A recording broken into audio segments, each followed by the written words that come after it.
আসসালামু আলাইকুম। আজকে আপনাদের সামনে একটি পরিচিত গাছের উপকারিতা গুণাবলী জানানোর জন্য হাজির হলাম।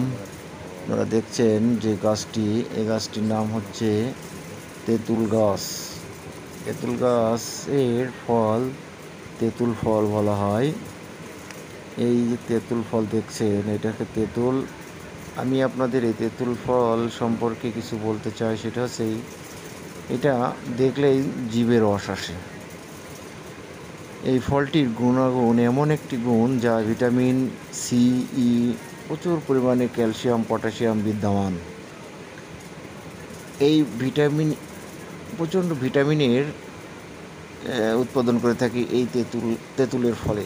তেঁতুল গাছে যে ফলটি হয়, তেঁতুলটা রক্ত সঞ্চালন করে থাকে, রক্ত পরিষ্কার, রক্ত বৃদ্ধি, এমনকি কুষ্ঠরোগের প্রচুর উপকার করে থাকে। বিশেষ করে যাদের ডায়াবেটিস আছে তারা অবশ্যই তেঁতুল খাবেন। তেঁতুল খেলে ডায়াবেটিস অনেক নিয়ন্ত্রণে চলে আসে। এই তেঁতুলে প্রচুর পরিমাণে পটাশিয়াম, ক্যালসিয়াম বিদ্যমান রয়েছে। তেঁতুলের ফল আসলে আমাদের খুবই গুরুত্বপূর্ণ। ধন্যবাদ সবাইকে ভিডিওটা দেখার জন্য।